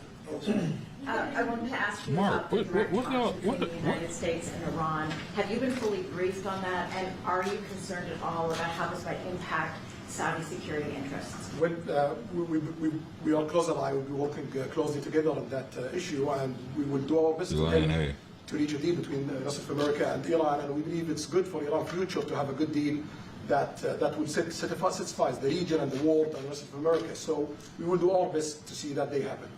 And by the way, Iran does want to make a deal.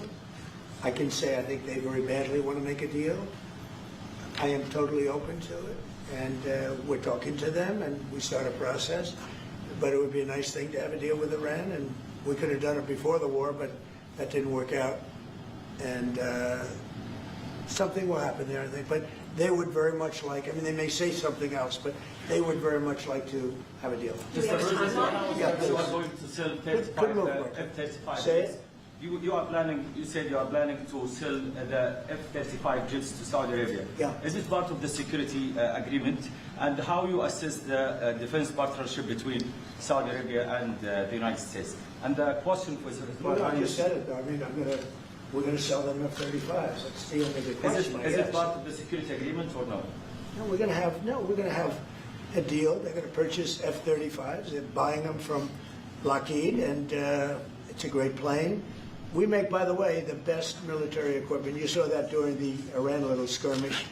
We make the best planes, the best missiles. We make the best defensive missiles. I don't know if that's why I was unjust of being like, yeah, y'all for real, y'all do. Equipment in the world. Nice. For His Royal Highness, I'd like to ask you about how you see the cooperation between the United States and Saudi Arabia in the advanced technological field, especially AI, and how it will support Saudi Arabia to serve its goal to achieve the vision of 2050. Well, I will try to answer that in short, but definitely there's a lot of interest in many industries between Saudi Arabia and America. And we are Mark, where do you get your hate from? Like, what are you even talking about, bro? I'm watching the press conference with the president. Like, oh, I love you trollers, but you have to remember. Yes! Yes! Fuck you too! Long titty, no nipple having ass bitch. I don't give a fuck about you haters. You're taking your time trying to troll me, Mark. Kiss my ass, baby. Very good. And AI, it's critical for us because one of long-term problems that we could have is lack of workforce. As you've seen in the past few years, some of them have reached 30% of the global migration to Saudi Arabia.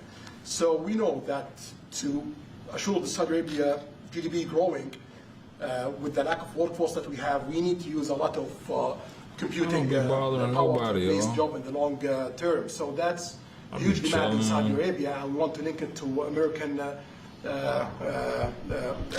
private sectors and getting the supply from America. So there's a lot of opportunities in that area. And we're also involved in AI in Saudi Arabia. So we're working, and we're leading by a lot on AI. Actually a lot. China would be in second place, but we're leading by a lot. And I have to say this, and our relationship with China has been very good. And as far as buying our farm products, they're pretty much on schedule, Scott. I'd like you to call them, say if they could speed it up. Sir. Okay, but they're pretty much on schedule. Mr. President, please. If I may, I have a question for both the Crown Prince. Who are you? Faisal Abbas from Arab News, Saudi Arabia, Your Excellency. You should be a friendly question. Your Royal Highness, just picking up on something you just mentioned about how some people try to destroy the relationship between Saudi Arabia and the United States. Perhaps, since the launch of the vision, we've been used to having the bigger picture and that everything fits into the bigger picture. What's up with this chat, y'all? Why y'all so disrespectfully racist, bro? Where is the relationship, the relationship, the strategic partnership between Saudi Arabia and the United States heading, and what's the big picture there? I know what it is. I'm muted to answer. Hold on. From the Saudi side, of the American side, it's a critical relationship for our political attempt, for our economical attempt, for our security, for our military, for many things. And it has been there for 9 decades. And the opportunities that we have today, it's huge. And it seems that it's going to get deeper in the next few decades. And what we are having today and tomorrow with President Trump, it's really a huge new chapter in this relation that will add value to both of us. When you think about it, I'm just sitting here. You're with the future king, a man who's respected by everybody, a man that doesn't have to be doing this, really. I don't have to be doing it either. And yet we're sitting here taking questions, any question. We didn't say, we still here though, bro. Imagine that. And there's never been transparency like this, even in his country. But there's never been, in our country, that's been acknowledged. But we didn't put restrictions. And I'm saying it's sort of wonderful to be taking questions from all over the world. Everybody's here. This is just a small group representative of tremendous numbers of media that are outside, that are very jealous that these people were so selected. But they're representing a lot of people that are outside. I think it's terrific that we can be sitting here being this open, and I think it's really a wonderful thing. If you don't mind, I have a personal question for you. Okay, here we go. I should have said that. So apart from everything you mentioned in your opening remarks, you forgot to mention that you've de-escalated 7 wars since you started. At least in our part of the world, you are seen Here they go as a gaslighting the bullshit. And adding that to all the executive orders and everything else you've mentioned, I really have to wonder, you, in your speech in Saudi Arabia, I was there, you said that His Royal Highness does not sleep at night thinking how he does things better. We wonder in Saudi Arabia, how do you manage your own time, and what's your formula for managing? He does not sleep much, and I don't sleep much. I think we have the same schedule. We're thinking about our countries. And if you sleep a lot and you're president, we just had one that slept more than any president. He broke every record. He sleeps all the time, during the day, during the night, on the beach. The only guy could fall asleep on the beach with the press watching. No, he's not a sleeper. I'm not a sleeper. We don't. We talk at night. We can talk. I can call him almost any time. I need to actually cut my nails, to be honest. Appreciate you. Get craziest times. But, oh, no. What up, bitch? When you love your job, when you love your country, what up, bitch? And when you're in a position like we are, future come on here. highly respected, Hey. Don't come out with that bullshit, boy. In my case, president. Get your ass roasted in this bitch.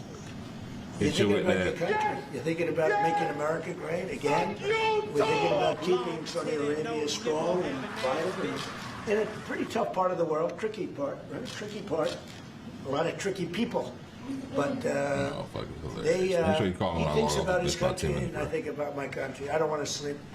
President Trump, do you expect a formal civil nuclear deal to be reached soon? Can you talk to us about that aspect? With who? With Saudi Arabia. I can see that happening. Do you think that an agreement will happen today? It's not urgent. You know, it's always when you have civil nuclear, but you have more oil than almost anybody else. We actually have more oil and gas than they do, but I refuse to say that.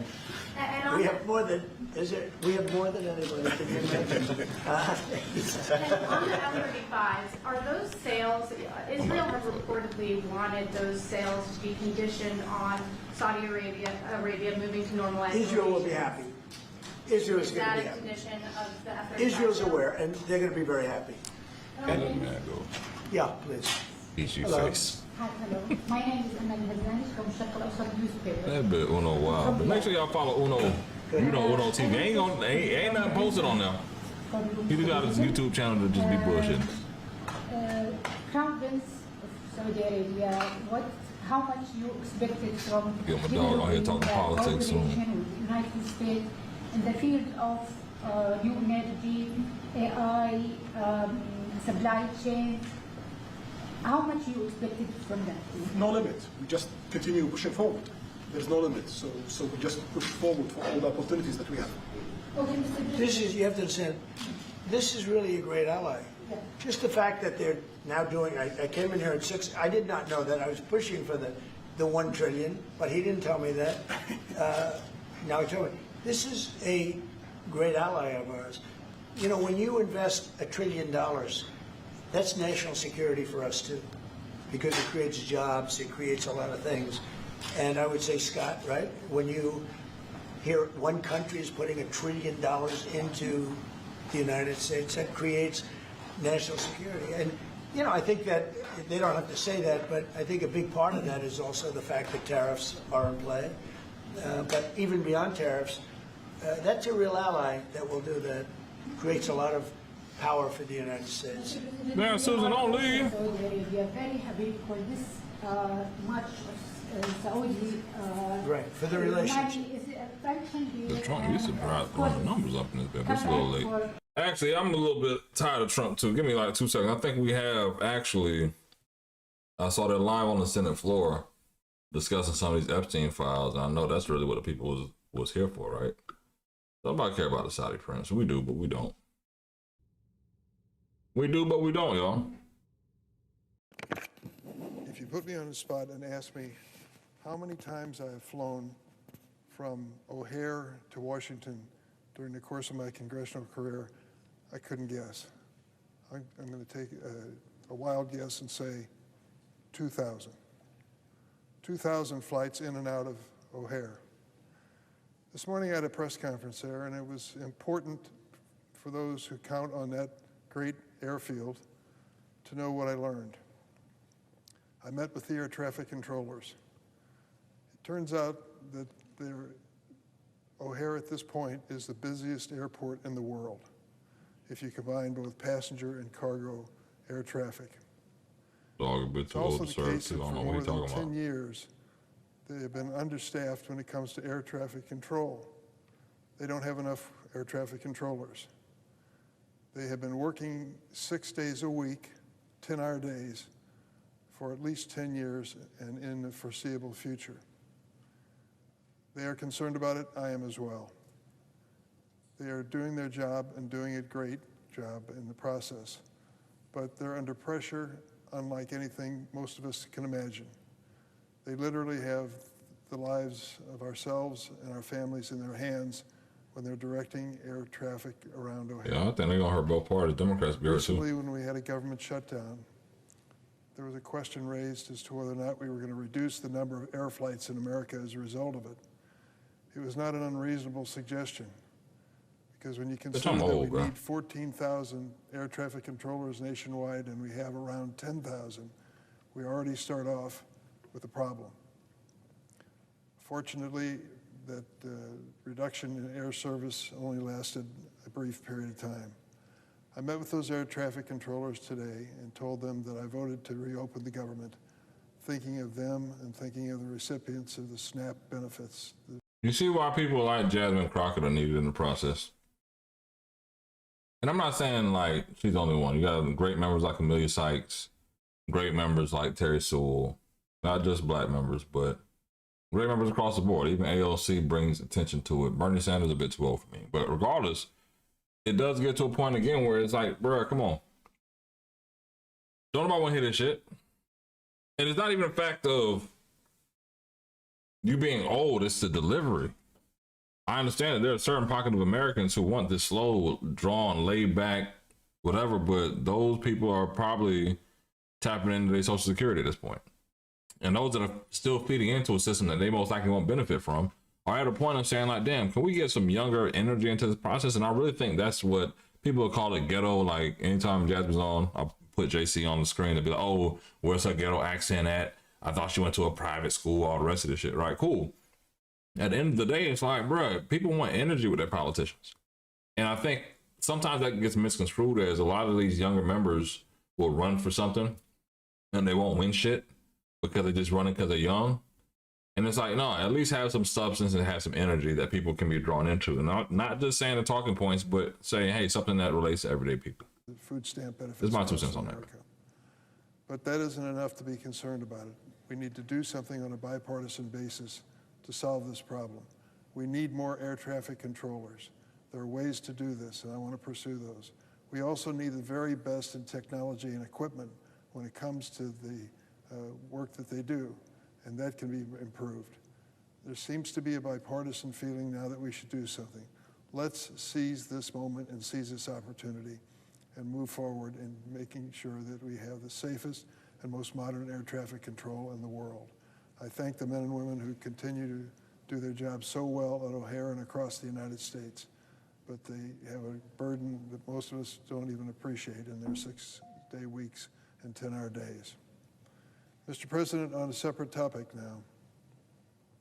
For nearly 3 months, the city of Chicago has lived under the shadow of President Trump's Operation Midway Blitz, a cruel campaign that has swept up innocent American citizens, legal residents, and immigrants who pose no threat to public safety. The Trump administration justifies this campaign by saying they're targeting, quote, the worst of the worst. I'm gonna have to end it there. No lie. And it's not a fact of just, I think it's Dick Durbin being boring as shit. It's the fact of my shoulder hurts from sleeping bad on the couch Saturday. I told you I had a funeral to go to South Florida this weekend. And listen, when you sleep at your old house, my mom's house, my wife and son in the bed, ain't no room for me in this little twin-ass bed, so I had to sleep on the couch, right? And my shoulder's been killing me ever since. My neck, I couldn't even have the bag crook in my neck. And I'm finally sitting here and it's hurting like uncontrollably now, right? So either way, I'm gonna have to tap out for now. I appreciate y'all tapping in. We've had over 42,000 people here, over 100 of y'all still here with me. I want to thank each and every one of y'all. And more than anything, all I ask is when you lay your head on that pillow at night, know I gave you everything I had. I appreciate every single one of y'all tapping in. Please make sure you like and subscribe, hit that notification bell, so when I do go live or post some more content, you can at least tap in. I'm trying to get better with the streaming. I still don't have a schedule. Holidays times will be a little crazy because we'll be traveling, and guess what? I actually want to stay at the office and stream and talk to y'all. Not about politics, but about life. But we'll tap in on that later, all right? Later, all right? Either way, appreciate y'all for tapping in. This stuttering shit gotta go. It's really fucking up the flow. But y'all have a good one. I'm out, man. Be safe.